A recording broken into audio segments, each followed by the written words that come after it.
Namaskar. Hello and welcome to PGurus channel. I'm your host Sree Iyer. Joining me today is Professor G. Ramesh of IIM Bangalore, retired. And we're going to be talking about something that people haven't really touched upon as far as the elections go, as far as bribed goes, as far as freebies go. How can this be curbed to a large extent? Some new thoughts that Professor wants to share with us, and the important takeaway from today's speech of Prime Minister Modi at 𝗣𝗂𝘅, I think in 𝗤𝙗𝙗 area. Lot of buzz around that also. We're going to be listening to that too. Let's welcome Professor G. Ramesh. Ramesh Ji, namaskar and welcome to PGurus channel. Namaste, Sree Iyer. Yeah. So, Professor Ramesh, first off, today's sort of like a curtain down speech by Prime Minister Modi, because he said this is the last speech in Tamil Nadu because the poll restrictions kick in less than 48 hours. But there were a lot of pot shots that he took. And I think the takeaway that everybody seems to remember, he says, give us one chance and we will show you what we can do for you. That's what I saw. But I was also seeing a lot of other things. Sir, your thoughts on what the Prime Minister said today? Yeah, thank you. I was just looking at that show. I think that was in 𝗣𝗂𝘅, no, near somewhere in Yes, 𝗤𝙗𝙗. 𝗣𝗂𝘅. Yes. And that's, like a corner of a place. And this is after that you have the hills and things like that. Yes. That for such a crowd to gather is really, massive. I'll tell you one thing, Sree, when I was in college student and like that, those days, Indira Gandhi and all used to come for during election time and like that. They will just come to a Marina Beach, give a talk, maybe, some couple of lakhs people may come or lakh people may come. But I don't think any of the national leaders ventured beyond the, Madras and like that. Of course, Rajiv Gandhi, I have seen, he did, you know what happened, Sree Perumbudur, and I've seen him personally when he was going by car in Vellore and all.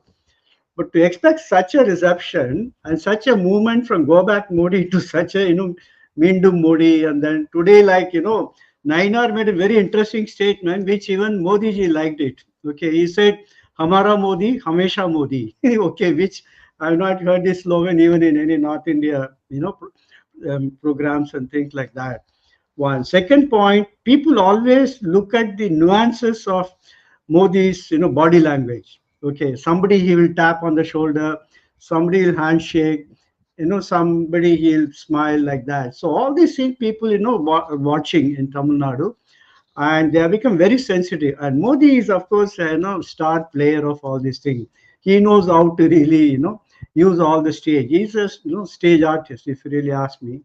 And he knows how to maximize every movement of his and every speech of his. And today, if you see, I think last two meetings, even in Delhi, he mentioned he's taking head on the DMK, and he's taking head on the dynasty here.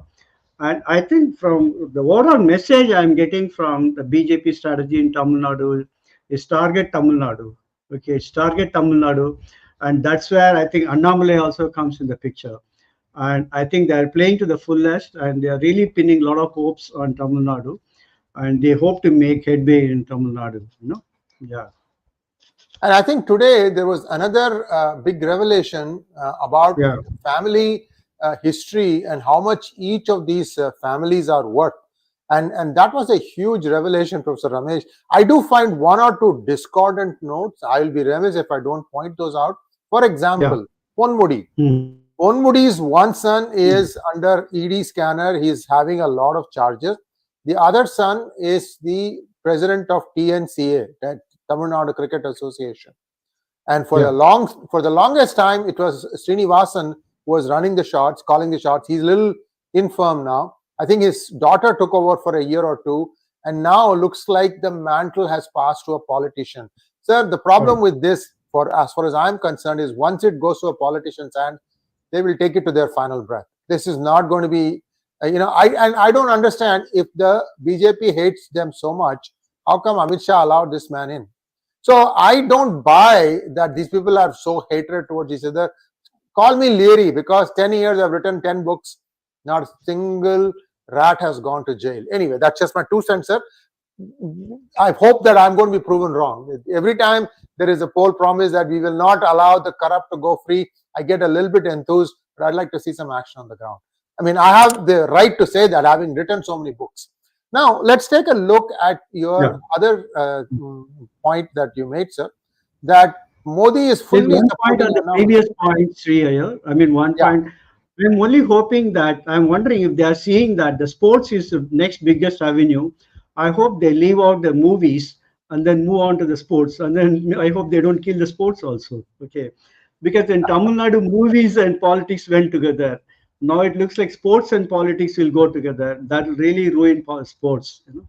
So I hope at national level they take some decisions on that. Professor Ramesh, one of the things that an American farmer who's raising poultry will say is just before he takes the poultry to the market to be sold, they'll feed them 2 weeks or 3 weeks corn. Correct. Corn makes them bulky. So I have a feeling, sorry to be crude, I feel IPL is being fattened for acquisition by a country like KSA or UAE. This is how I see it, and well, it may be a good thing to have for Kingdom of Saudi Arabia, because those guys are seeing on a dwindling pile of money and they need to put it somewhere else, and they think this would be one way they can do it. Whatever it is, it's a really interesting situation that we have ourselves in. Professor Ramesh, talk to us a little bit about PM's support to Annamalai for Annamalai taking the press head on. Yeah, see, I mean, I've been watching the Annamalai Modi interactions, and I'm sure all people are watching how the interactions go like that. So I have a feeling that Modi ji is sending some strong signal to the people of Tamil Nadu. Okay, so he always, he makes it like he's having some close conversation with him, or he pats on his back heavily. Okay, in appreciation. And also, Annamalai also keeps, dropping Modi's name. Even very senior leaders are not so open, but Annamalai, takes that liberty, and he has that liberty to take the name. Okay. And I've seen that Modi ji generally, if you see his cabinet meetings and all, whenever you see in TVs and all, and it's not that we get a peep of that, or even when he's ministers and all, he's very serious, and then he's a big taskmaster. He's a ringmaster with his own ministers like Headmaster, right. Yeah. Headmaster, exactly, it's like that. I used to think, I think he should smile at his cabinet and then his people also, because they're really hardworking for him. But then here, when it comes to the political parties or meetings, of course, he's very open and then very friendly and like that. Okay. So maybe he's a big taskmaster when it comes to the work, but with people, he is highly communicative. And then he's very relationship oriented like that. But with Annamalai, I don't know. He has been very friendly gestures he makes.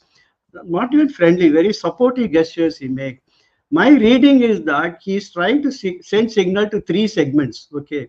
He's trying to send signal to Tamil Nadu BJP party itself. Okay. He's trying to send signal to the opposition parties in Tamil Nadu. And he's trying to send signal to the people of Tamil Nadu. And that he has successfully done that. And all of them has taken this signal, I can say. Okay, because now you feel more muted. When you pat somebody on the back, what it really means is that you are saying, he is my man. Okay, and you better be watch out, when he says that. And that sort of endorsement, open support, I have not seen him doing it for many, many people across India like that. But I again take it back to my original statement that the whole thing flows from target Tamil Nadu. Okay, and they are now seeing not just a ray of hope but a wave, and I think they are putting all the eggs in the basket. And somewhere I think maybe in a previous talk I said this election is actually Tamil Nadu has become the center of focus, because people know Modi will make it, maybe 350 or 400, but BJP will make it. So the interesting points are only Tamil Nadu and maybe a few more states. Okay. And I will tell you, on the counting day, I expect Tamil Nadu to really dominate the discussion that day. Okay, because it's really a barometer for entering South for BJP. Okay, and I'm sure they will really make it this time. And another question you asked me is about the press, isn't it? Annamalai handling of the press. And you know what? I think right from day one, he has been taking the press head on. Okay. And I read it from his signal. Once he said that there are onion layers surrounding the DMK dynasty. Press is one of those onion layers. And I think he has taken upon himself to peel that layer, and he has been doing it beautifully. And in fact, it is the layers themselves which are in tears now. Like onion is in tears now. Can you imagine? Okay, not the person who is peeling it, but the onion is in tears now. Okay, the layers are getting peeled off one by one and like that, and he is doing it successfully. Now, people are saying, oh, should he be so aggressive? Okay, first of all, press should be happy that there's one leader who is meeting everywhere. Wherever he lands from a flight, he meets. He takes off for a flight, he meets. In a party, he meets everywhere. From the car, he meets. So he's very open because, why? Once he said, why? Do you know why he keeps doing that? He said because he felt that he has to educate the public of Tamil Nadu about the various narratives DMK has been spreading, and how to demystify and then blow up, blow to pieces those narratives and like that. And that he has been successfully doing it. And the media has unwittingly played into his hand, I would say. Okay, they just don't know how to handle this guy. And then the poor guys, I mean, they are really doing. But what I'm worried about, if I looked at the last 2-3 provocations, okay, is that I think media is set up in Tamil Nadu to really provoke Annamalai, hoping he will make some loose statement on which they can latch on. Okay, and that too in election time, a loose statement can cost a lot of votes and things like that. Of course, Annamalai is very, very careful, but there may be some weary time when he may make a loose statement. That's what the media is hoping for. Okay. Do you know one thing called sledging? Sree Iyer, you should be an expert. You would have seen a lot of matches, cricket matches like that. Yeah. What is the difference between Australian bowlers sledging India and Indian bowlers sledging Australia? It once happened. Okay, when they sledge us, they have smiling. They do that, and we get hassled. But when we sledge others, we get hassled, and our bowling goes RE. Okay, so that is where the press is going RE because they are trying to sledge Annamalai. But then they are getting, I don't want to name the bowler, it actually happened. I mean, he was bowling wide, this, that, and all. But whereas on the other hand, when the Australian sledge, they really ball, to a toes. That's what it happens. So it's really, I mean, they are trying to bowl all over, and Annamalai is just, I mean, targeting their head, I think, on the bowler's end. And it's really beautiful for us to watch. Only one suggestion I have, Annamalai, is Annamalai hold on for another 3-4 days, because in case any loose statements are made and it's misinterpreted in a particular way, they can just blow to pieces. They are just waiting for it, and they are set the entire fielding for him to make a mistake, and then sledge him. And I think this is very unfortunate to do it in a young politician who is actually today the darling of the crowd, isn't it? I mean, absolutely, sir. And viewers, before we go to the next phase of our talk, we have some interesting survey information from Coimbatore constituency, just that one constituency, viewers. Yeah. Many felt that DMK has put up a dummy candidate, and that it is actually the ADMK candidate who is the one that's going to be challenging Annamalai. Today, a survey person has actually staked his reputation on his findings. He says, if I am proven wrong, I will never get back into survey business, because looks like somebody harassed the heck out of him. Looks like police harassed the heck out of him. Something nasty happened. Professor Ramesh, you probably have a little bit of more idea about this. Happened during the daytime in India. We touch upon that, sir. And also, I will, after you touch upon that, I'll give the prediction from this person. And then we will go into the money play, because the prediction and the money play are tied. Over to you, sir. Yeah, so I heard him talk. I think he probably predicted Annamalai winning. And he has been in the past supporting probably DMK. And suddenly the police came on him. Okay. And he's saying that, I mean, I'm doing so many predictions, and all the news magazines are making prediction. Why only me? Why are you cornering me? And like that. I think if you look at several reactions, not just this, I think it looks like government is on panic mode. The Tamil Nadu government, if you look at party, at least the DMK party is in a panic mode. And ADMK is on a sleep mode, if I can really say. Okay. So it's not really putting up an aggressive pitch. But coming to the other point you are saying, okay, probably is giving a weak, opposition to Annamalai, hoping ADMK can give a strong, opposition. Wherever I'm expecting, trouble for BJP in Tamil Nadu is wherever the sons and daughters of big wigs are standing. Okay, there they might have some informal understanding or arrangements, in which case, It's almost like informal, coming together or something like that. Okay. But if they do that, they lose their voting percentage. Next time they will say, oh, DMK has lost the Congo belt. They should also be careful of that, isn't it? And suppose, Yes. let us say, ADMK doesn't get vote share in some other constituency. They'll say, oh, ADMK vote share has come down to very low percentage. So the followers should be careful that if you people do any whisper campaign and then try to really collaborate or something, your own vote share will come down, and it can impact the narrative. And the next time when the election happens like that. So there are so many dynamics really happening on the field. And that is why I say that don't go by any predictions. Just wait for the day. Okay. But one thing everybody knows is that I'm at least hoping Annamalai will win by a big margin, because we can't be so wrong. So if you look at the crowd and people, the way they are happening, okay. I mean, how can we be so wrong when something has happened, when the result is actually counter and like that, Thank you so much, sir. And I want to now set the stage. This individual who has been harassed by police has given the numbers. He gives 38.9% vote share to Annamalai, 13% to ADMK, and he is giving 33% to DMK. And this is a big surprise for many, because how is it that DMK is going to score so high in what is considered to be an ADMK belt, that Congo belt? So the underlying thing there is, Annamalai has himself said that 𝗤𝙗𝘅, the son-in-law of Stalin, has been camping in Coimbatore. So there looks like there is an all-out attempt to buy the voter, So one other interesting thing is, maybe this person has done polling for DMK in the past, therefore he gave such a high number. You never know. These are all very up to debate. So, sir, that's one thing. Second thing is, another poll that is about to come out called Chintamani gives 5 seats to BJP in Tamil Nadu. 5. If there are 5 seats that BJP is winning in Tamil Nadu, Coimbatore definitely is going Annamalai's way. That's what I also feel. But having said all these things, you have a suggestion or way that money distribution can be curbed. So this is the meat of our discussion today. I leave the floor to you, sir, and then we can take Q&A. Yeah, thank you. I mean, actually, I wanted to talk about that because last week I was in Tamil Nadu, and I went to a couple of districts and like that. In fact, my car got searched 3-4 times.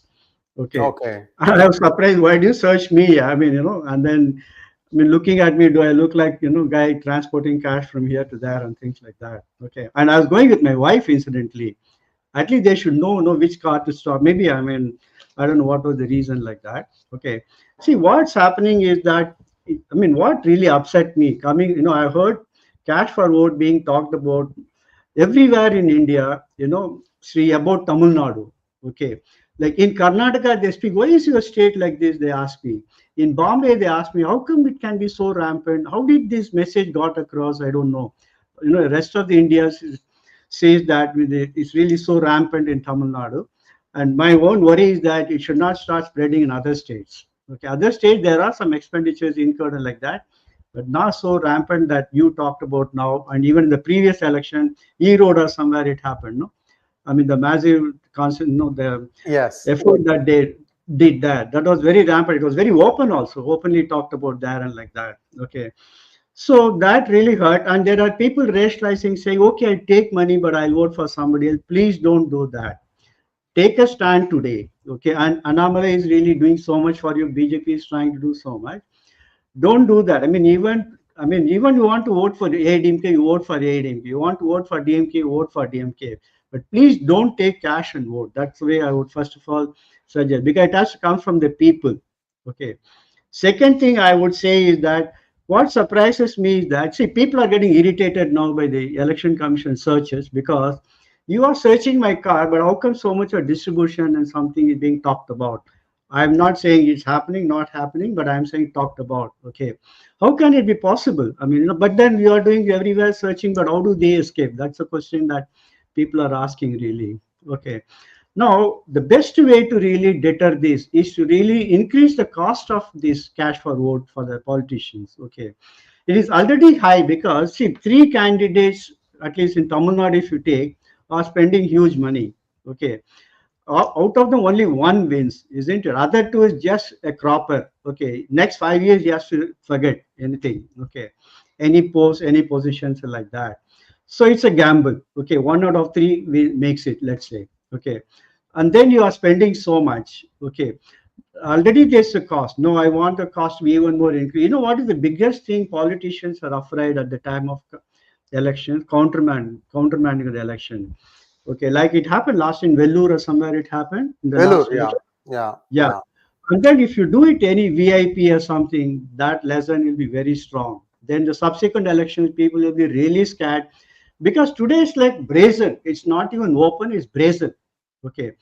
The way people are talking about, and then even the, the press is talking about and things like that. Okay. Second thing is to increase the cost by really this sort of, countermand or postpone some elections or by-elections, or I mean some booths and things like that, various suspect, And third thing is, of course, that I mean people should report. See, here the beauty is the parties are not reporting each other. Okay. So they are somehow, they don't want, because if you report on one party, other party can report on you. Probably, I don't know. I mean, I'm assuming all these things could be happening on the field.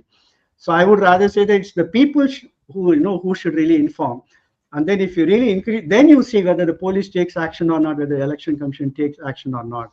You can be anonymous. I mean, I don't think, you don't take risk with yourself, but be anonymous and report so that the politicians are really scared of undertaking this task at all. Okay. Because I've seen that, I mean, even from Bangalore, they go for voting saying that, I will get something, and that should be, mind you, more than the bus fare and other costs they're incurring. Okay. So that's the sort of cost that we are really talking about. And people are throwing figures like, even if 1 lakh people are to be given 2,000 rupees per voter or something, it'll be 20 crore and things like that. I mean, these are hypotheses people talking about so openly. I mean, it's not like it's something of a secret or something like that. So I think that main thing is the transaction cost of doing this has to be really hiked up. And then, for example, for the money they are seizing, they should really put heavy penalties and interest rate, I mean, penalties on that for undeclared money. And so that tomorrow they don't really venture out. Let's play it fair. Otherwise, there is always a fourth candidate in all election, like cash, that is, isn't it? Forget nota. This seems to be really influencing, because you see many times today candidates are winning by 50,000, 10,000, 5,000 like that. So how many new voters you need to really sway if you are really election, isn't it? So this is something to be really thought about. And somewhere like Coimbatore, if it becomes really counterintuitive to whatever everybody is predicting, then what could have happened, isn't it? I mean, we don't need to even insinuate. People can really make their own inferences. Professor Ramesh, there are other ways to do this thing very subtle. I was just thinking about what you said. See, when money is being transported, if it is legit money, then the money when it's put in the bank, right? Right now, what happens? You say, let's say you take 50,000 rupees. That is 100 500 rupee notes, correct? So what happens is bank has its own thing. They'll put some paper and stick it, or some elastic rubber band and things like that. Instead, you can do all that. Instead, what I would like to suggest is have a standardized wrapper, because it's very easy now. Only 6 banks left. Banks left. Standardized wrapper with RFID tags on the wrapper. And it's think of like a plastic bag into which you are putting the money and giving the plastic bag. That plastic bag has an embedded RFID code. Then what happens is, as it goes through all these toll gates, you don't have to stop people. You know that this is the money that is coming across. People will say, oh, this is Big Brother attitude. Nonsense, because you are wanting to try and find out whether the money is legit or not. If the money is not having the RFID tag, that's when you start searching. Don't worry about how much money is going across. So these kinds of things could be done to try and bring the percentage down. Of course, you will say, oh, well, somebody can steal all these tags and make illegit money look legit. The 2,000 rupee note. So talk to us a little bit about the fact that has been withdrawn. Has that not made it much, much harder to transport money? It doesn't seem to have. I mean, and then, people are talking not in lakhs and thousands and like that, mind you. No, they are really talking crores and things like that. Correct. when we're really talking about black money. I mean, second thing is probably 500 has really made its way. And how will you bring it down? People will find a way to beat it down. Okay. The only way I would say is that make the cost of these things very, very high, including jail, countermanding the elections and things like that. Okay. Then only people will stop. See, US law, if you look at it, it really goes by self-declaration. But if somebody is caught, penalties are just very heavy, isn't it? Right. So right. here, when somebody is caught, also is levied some penalty, and then he just let off with the money, isn't it? And that becomes a white actually, if it is a black money. Okay. So the penalty has to be very stiff. Okay, maybe he should be stopped from contesting for next 6 years, let's say. Forget even cancelling this election, but the very same guy probably stood in the next election also when it was when it has happened, isn't it? You have stopped an election, suspending something, giving a reason, then that candidate should not contest again, if you ask me. He should not contest for another 6 years, isn't it? I mean, that law exists for other convictions. So I would say that make it really, the guy should think 100 times before doing this. Okay, then only it has to really, it can stop. And it has, of course, Annamalai is making appeal. Incidentally, I should appreciate one person here. PTR did it, I think, in Madurai constituency in his election. He said he did twice.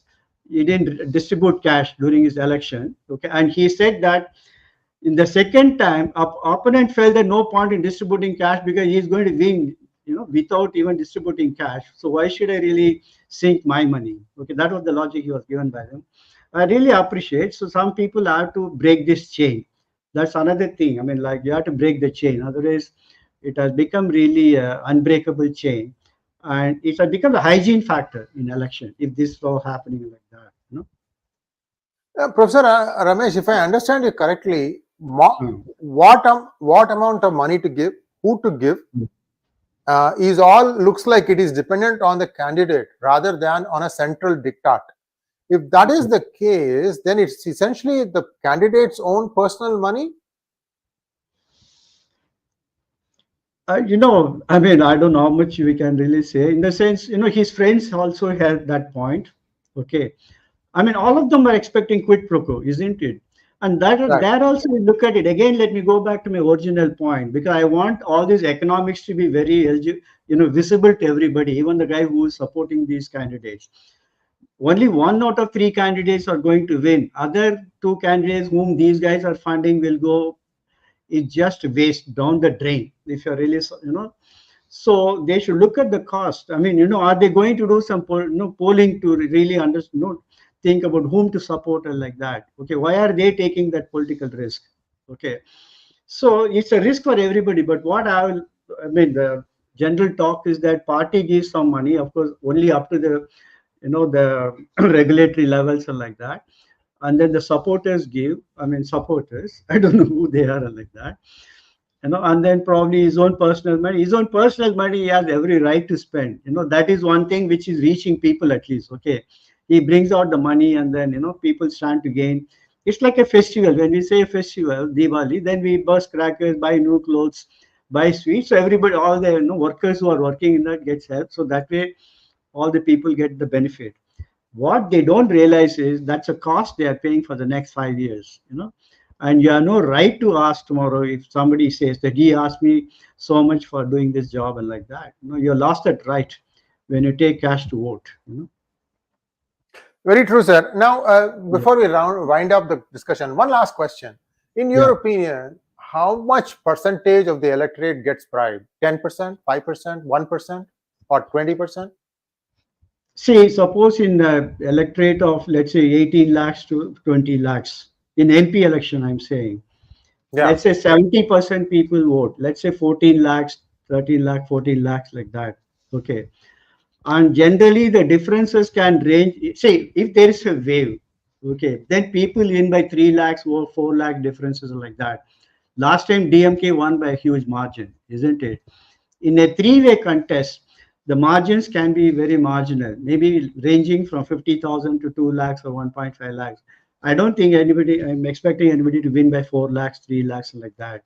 So if you have to sway only by, smaller margin, okay, So I think, let's say, at least a party, of course, these cadres also it has to support. Okay, plus the floating votes, let's say, if these are there.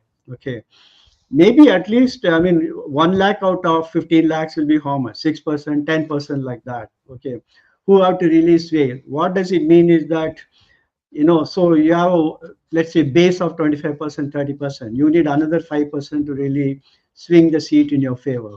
Okay, so they will look at what is that differential percentage that you need to swing the votes. Okay, and who are all those people who are cat on the wall? The funny part is probably, I mean, there are no committed voters. It looks like people are willing to swing, and it's a bidding. Okay, which is rather not. And another point I want to make: all the opposition leaders who are talking about the voting machine, why aren't they talking about the cash for vote? Isn't it? I mean, isn't it more influential than the whatever they say? It can be hacked, this thing, that thing, and all. I would say that this is actually a very deciding factor if this is happening, isn't it, at a big scale? Very true. Very true. Very true. Thank you, sir. And now let's take a few questions, please. Sure. First question from Chirstian and Christian. You always mention about the grassroots level weakness of BJP. I think this is for me. The workers are complaining that they are not allowed to go door-to-door campaign. Police are stopping them, saying complaint. Did you see this thing, sir? Yeah, I saw some few videos of even one woman complaining, and another group. Well, yesterday, Annamalai car key was taken away, and then he was not allowed to proceed to his destination, like that. See, these are all the challenges any new party will face. It's like a startup fighting a big corporate and like that. And the workers should be mentally ready. They should be persistent, and they have to unite and get together, and then take these things rather than complaining. These things are bound to happen, and sadly they are not getting any media support also. Okay, so imagine, probably if I give the due to DMK, probably they had all these struggles in 1967, 65, and all, probably when they were fighting election in the beginning. Of course, Congress is not that time. It was not so vitiated campaigns, but I'm sure there would have been some restrictions or like that. Okay, so today you are facing it. Fight it out and come out of that. We cannot complain. You have to face it and then come successfully. But it could be happening. Yes. Next question from Faction Fictions. Can the crypto Christian and Christian vote for the BJP because their presence in Tamil Nadu, especially in cities and coastal area, are substantial? Yeah, I think they can. See, what is happening is, again, the marginal votes at the margin, isn't it? I mean, we are not at, people are talking about voting percentage, averages and all.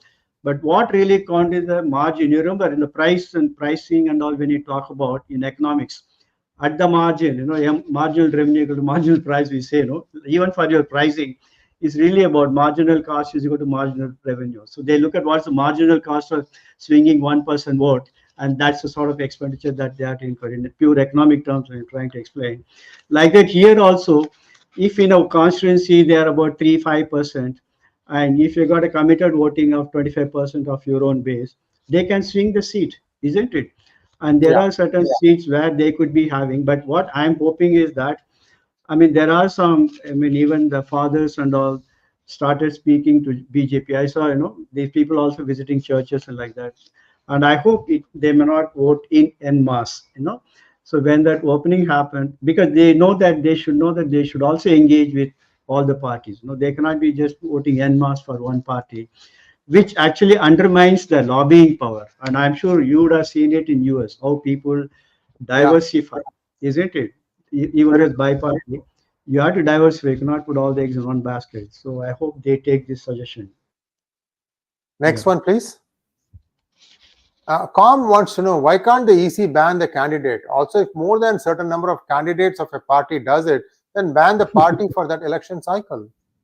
Yeah, in Tamil, we say that instead of touching the nose like this, you touch the nose like this. Okay. So the simplest solution is people stop taking it. Okay. Simplest solution is politicians stop funding it. Okay. We cannot do, both are not happening. So you are thinking all the laws and things like that. I mean, try to get it passed in the parliament, and then let's see, something like this. Okay. Yeah. So what I would say is that if if even for per state you countermand 2 candidates and ban him for contesting for next 6 years, you see how much scared they will be, because that puts a bigger scare than anything else that you can talk of. Very true, very true. Next question, please. Sudhakar Iyer wants to know, Vanakkam Ramesh G, don't you think that postal ballots would play a significant role, particularly in the constituencies witnessing close battles and also the facility for super senior citizens? You know what?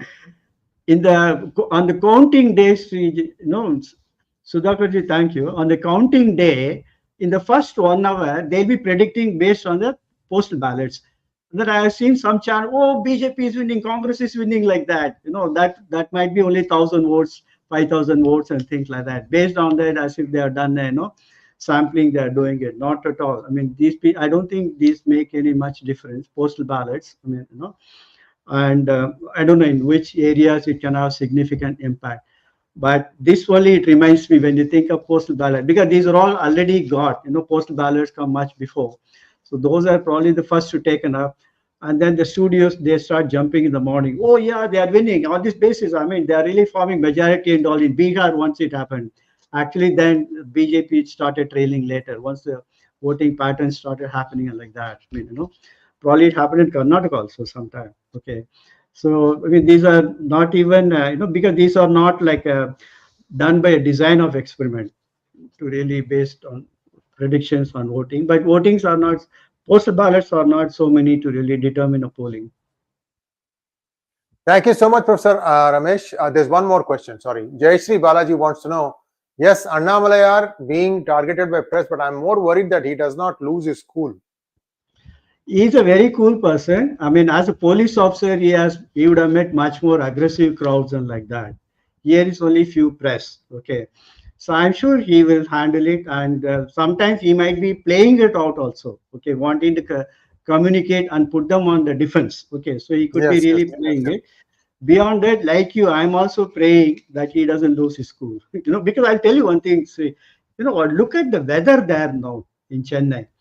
It's such a hot summer, and then you're roaming around, and suddenly some 5-6 mics are thrust on you, and some provocative questions you asked on you. Sometimes you may overreact, isn't it? And that's what they want. Okay. And so I'm sure, I mean, he'll take the advice, and then next 3-4 days, he has to really play it with proper. It's like slog overs, isn't it? I mean, the slog overs, you don't get, I mean, excited and angry and things like that. He's, of course, an angry young man, but he also knows, I mean, when to get angry and how to get angry. Yes. Very true, sir. Professor Ramesh, that was a wonderful conversation we had. Viewers, please like, share, and subscribe to our channel. Don't forget to click on the bell button for notifications. Namaskar. It's always a pleasure. Thank you. Thank you, sir.